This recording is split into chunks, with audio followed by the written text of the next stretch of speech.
Russia கிட்டத்தட்ட பல நாட்களுக்கு பிறகு மீண்டும் உக்ரைனில் கொஞ்சம் வேகமாக முன்னேற ஆரம்பிச்சிருக்கிறாங்க. ஒரு ரெனியூடு அஃபென்சிவ் அப்படிங்கிறது அங்கே ஆரம்பிக்கப்பட்டிருக்குது. இதன் விளைவா ரஷ்யா உக்ரைனுடைய 2 புதிய பகுதிகளை மீண்டும் கேப்சர் பண்ணியிருக்கிறாங்க.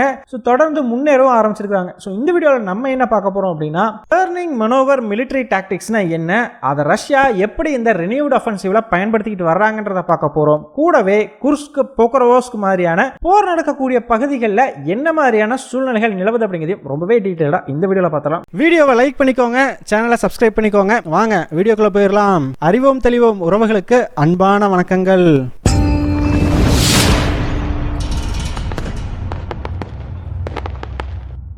முதல் விஷயமா, ரஷ்யாவுக்கும் உக்ரைனுக்கும் இடையிலான போர்ல ரஷ்ய அரசாங்கம் குர்ஸ்க் பிராந்தியத்தில் அவங்க என்ன நினைச்சாங்களோ அதை இப்போ கொஞ்சம் கொஞ்சமாக சாதிக்க ஆரம்பிச்சிருக்கிறாங்க.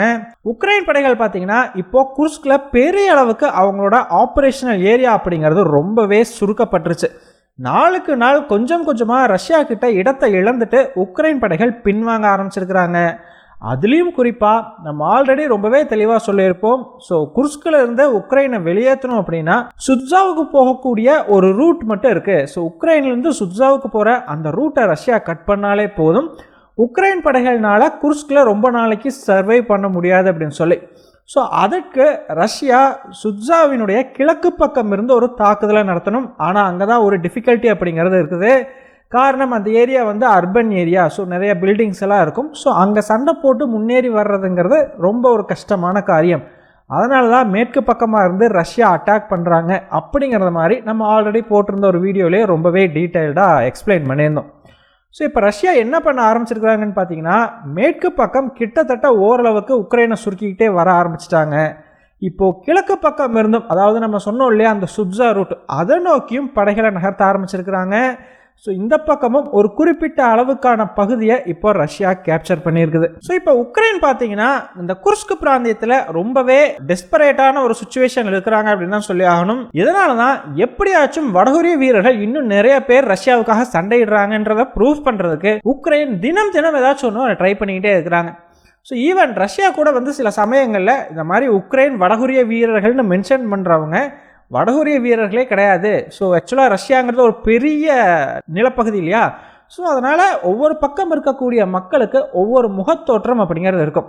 ஸோ அந்த மாதிரி கொரியா கூட ஓரளவுக்கு மேட்ச் ஆகக்கூடிய முகத்தோற்றம் இருக்கிற ரஷ்யர்களையே உக்ரைன் அரசாங்கம் வடகொரிய வீரர்கள்னு சொல்லி எக்ஸ்ட்ரா கணக்கு காமிச்சு நாங்கள் இன்னும் புதுசாக ஆளை வடகொரியாவிலேருந்து இறக்கி இருக்கிற மாதிரி உலகத்துக்கு ஒரு போலியான பிம்பத்தை உருவாக்க முயற்சி பண்ணுறாங்க அப்படிங்கிற மாதிரியான ஒரு குற்றச்சாட்டை முன் வச்சிருக்குது. இது மட்டும் இல்லைங்க, கடந்த ஒரு 2 நாளைக்கு முன்னாடி உக்ரைன் அரசாங்கம் ரஷ்யாவோட காசன் ரிபப்ளிக்னு சொல்லக்கூடிய ஒரு மாகாணத்தின் மேலே ட்ரோன் தாக்குதல் அப்படிங்கிறத நடத்தியிருந்தாங்க. அதுலேயும் குறிப்பாக இந்த ட்ரோன் தாக்குதல் எல்லாமே அங்கிருந்த பில்டிங்ஸ், நார்மலான பில்டிங்ஸை குறி வச்சு நடத்தப்பட்ட தாக்குதல்கள். யோசிச்சு பாருங்க, ஒரு மிலிட்ரி ஃபெசிலிட்டி இருக்குது, ஒரு மிலிட்ரி சைட் இருக்குது அப்படின்னா அது மேலே தாக்குதல் நடத்தாமல் உக்ரைன் இந்த மாதிரி பில்டிங்ஸ் மேலே எதுக்காக தாக்குதல் நடத்தணும்? ஸோ இங்கிருந்தே நம்ம ஒரு விஷயத்தை தெளிவாக புரிஞ்சுக்கலாம். நம்ம முதல்ல இருந்தே சொல்கிற மாதிரி எப்போ குர்ஸ்குள்ள உக்ரைன் படைகள் நுழைஞ்சதோ அப்பயே பார்த்தீங்கன்னா ரஷ்யா உஷாராயிட்டாங்க. ஓகே, இவங்க இருக்கிற வரைக்கும் ரஷ்யாவுக்குள்ளேயும் தாக்குதல் நடத்துவாங்க. ஸோ இவங்களோட ட்ரோன்ஸ் அண்ட் ஷார்ட் ரேஞ்ச் மிசைல்ஸோட அட்டாக் ஏரியா, அந்த ரேஞ்சுக்குள்ள இருக்கக்கூடிய நம்மளோட எல்லா மிலிட்டரி ஃபெசிலிட்டியும் வெளியே மூவ் பண்ணணும்னு சொல்லி ரஷ்யா டிசைட் பண்ணி ஆல்ரெடி மூவ் பண்ணிட்டாங்க அப்படின்ற மாதிரி நம்ம ஒரு வீடியோவில் சொல்லியிருந்தோம். ஸோ அதே தாங்க இப்போ இங்கே உக்ரைனுக்கு பிரச்சனையாக மாறி இருக்குது. என்னதான் இப்போ அவங்க குர்ஸ்குள்ள இருந்தாலுமே கூட ரஷ்யாவோட மிலிட்டரி ஃபெசிலிட்டிஸை அவங்களால குறிவைக்க முடியல.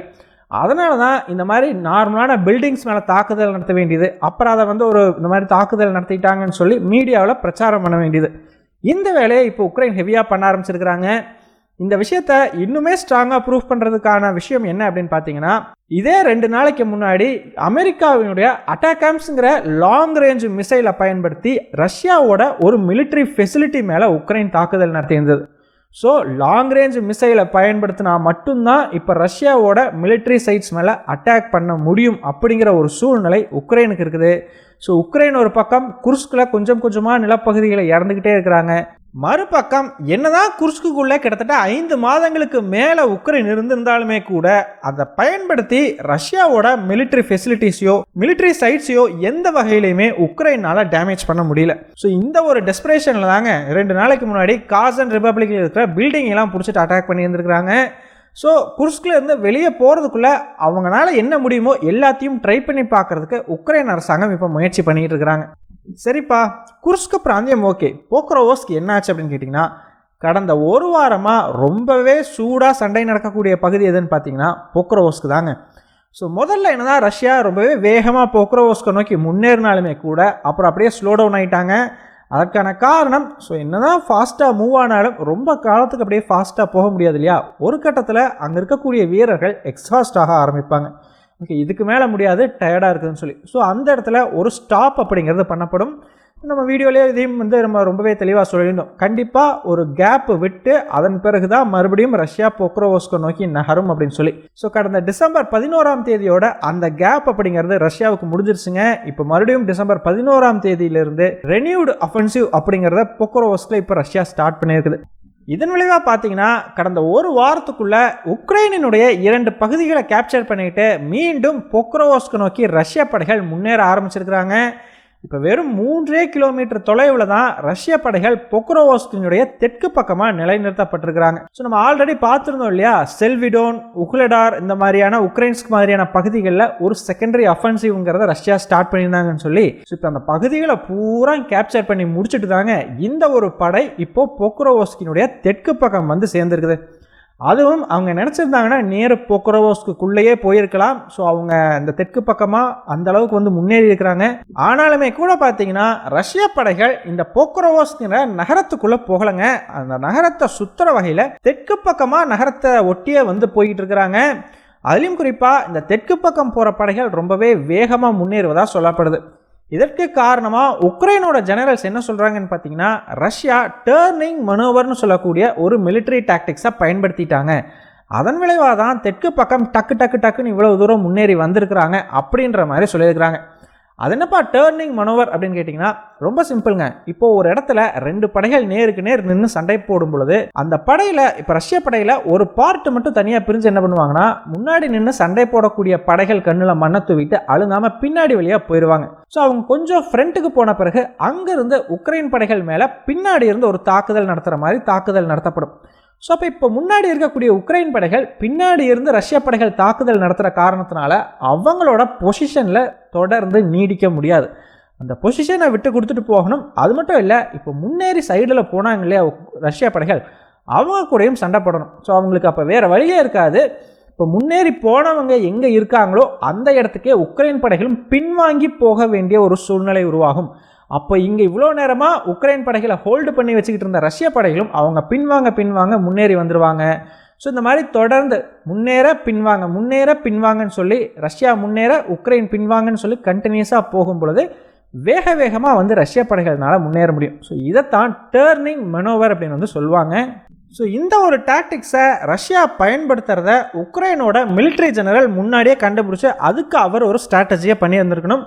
ஆனால் கோட்டை விட்டுட்டாங்க. அதன் விளைவாக தான் தெற்கு பக்கம் இவ்வளவு சீக்கிரமாக இப்போ பார்த்தீங்கன்னா ஜஸ்ட் ஒரு 3 கிலோமீட்டர் தாங்க இருக்குது போக்ரோவோஸ். ரஷ்யா நினச்சா டக்குன்னு உள்ள நுழையலாம் அப்படிங்கிற ஒரு சூழ்நிலை உருவாயிருச்சு இல்லையா.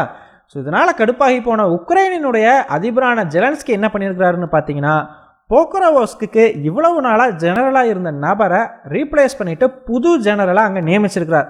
நீ போயிட்டு அங்கே இருக்கக்கூடிய டிஃபென்ஸ் எல்லாம் வலுப்படுத்து அப்படின்னு சொல்லி. ஸோ இது பழைய ஜெனரலுக்கு ஒரு பனிஷ்மெண்ட் மாதிரி. இப்படி ஒரு டாக்டிக்ஸை ஃபாலோ பண்ணுறாங்கன்றதை நீங்கள் முன்னாடியே கண்டுபிடிச்சி ஒரு ஸ்ட்ராட்டஜியை பண்ணலை அப்படிங்கிறதுக்காக. சரிப்பா, கார்கிவ் பகுதியை சுற்றி நடந்துகிட்டு இருக்கக்கூடிய சண்டைகள் எப்படி போயிட்டு இருக்கு அப்படின்னு கேட்டிங்கன்னா, ஆக்சுவலாக கார்கிவ் பகுதியை பொறுத்த வரைக்கும் பெலோகிராட்னு சொல்லக்கூடிய ரஷ்ய பிராந்தியத்தை ஒட்டி இருக்கிற இன்டர்நேஷனல் பார்டர் இருக்குது பார்த்தீங்களா, அந்த இன்டர்நேஷனல் பார்டர் வழியாக ரஷ்ய படைகள் உள்ள நுழைஞ்சு கார்கிவ் வந்து டார்கெட் பண்ணிட்டு இருக்கிறாங்க. ஸோ இந்த கார்கிவ் பகுதியை சுற்றி வளைக்கிறது தான் ரஷ்யாவினுடைய நோக்கம். ஸோ அந்த வகையில் பார்த்தீங்கன்னா இப்போது லூப்பன் அப்படின்னு சொல்லக்கூடிய மற்றொரு இன்டர்நேஷனல் பார்டர் வழியாக, ஸோ இந்த லூப்பன் அப்படிங்கிற பகுதிக்கு பார்த்தீங்கன்னா பெலோகிராட்லேருந்து நேர் ஒரு ரூட் அப்படிங்கிறது இருக்குது.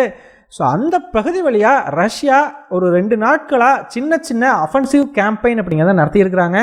இன்னும் பெரிய அளவுக்கு அங்கேருந்து ரஷ்ய படைகள் உள்ள நுழையில. ஆனால் இப்படி ஒரு அப்பப்போ தாக்குதல் நடத்துறதன் விளைவாக இங்கேருந்தும் ஒரு குறிப்பிட்ட அளவுக்கு ரஷ்ய படைகள் இன்டர்நேஷனல் பார்டர் வழியாக கார்கிவை நோக்கி வரலாம் அப்படின்னு எதிர்பார்க்கப்படுது.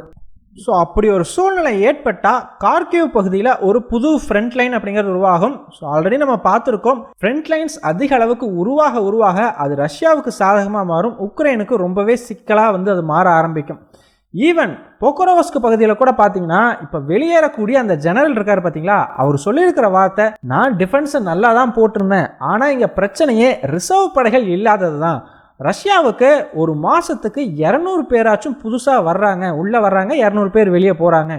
ஆனால் உக்ரைனுக்கு அந்த மாதிரி ரிசர்வ் படைகள்ன்றது பெருசாக இல்லை. அதை நம்ம சரி பண்ணாத வரைக்கும் ஒரு டிஃபென்ஸாக வலுவாக நம்மளால் உருவாக்க முடியாது அப்படிங்கிற மாதிரி தான் அவர் சொல்லிட்டு போயிருக்கிறாரு. ஸோ அதே ஒரு சூழ்நிலையில் தாங்க கார்கிவும் உருவாகும். ஸோ கார்கிவ்லையும் பார்த்தீங்கன்னா இந்த மாதிரி புதுசாக ஒரு ஃப்ரண்ட் லைன் ஓப்பன் ஆகுதுங்கிற பட்சத்தில் அங்கே இருக்கக்கூடிய உக்ரைன் படைகளுக்கும் அது ஒரு சிக்கலாக மாறும். ரிசர்வ் படைகளை அங்கே பயன்படுத்த வேண்டிய சூழ்நிலை கூட வரலாம். ஸோ என்ன நடக்குது, ரஷ்யா கார்கிவில் புது ஃப்ரண்ட் லைனை உருவாக்குறாங்களா, இல்லை இது ஜஸ்ட் ஒரு அப்பப்போ நடக்கக்கூடிய ஸ்மால் கேம்பெயின் அப்படிங்கிறத நம்ம வெயிட் பண்ணி பார்த்தோம் அப்படின்னா தான் தெரியும். ஸோ ஃபைனலாக நீங்கள் என்ன நினைக்கிறீங்க? போக்ரோவோஸ்க்கு கிட்ட ரஷ்ய படைகள் வந்துட்டாங்க, ஜஸ்ட் ஒரு 3 கிலோமீட்டர் தான் இருக்குது அப்படிங்கிற பட்சத்தில் போக்ரோவோஸ்கில் கூடிய சீக்கிரம் ஒரு பெரிய பேட்டில் அப்படிங்கிறது நடக்குமா, இல்லை ரஷ்யா இன்னும் கொஞ்சம் மாதங்கள் வெயிட் பண்ணி போக்ரோவோஸ்க்கு மேலே ஒரு மிகப்பெரிய அஃபென்சிவ் அப்படிங்கிறத நடத்துவாங்களா? உங்களுடைய கருத்துக்கள் என்ன அப்படிங்கிறத மறக்காம கமெண்ட்ஸ் சொல்லுங்கள். நன்றி.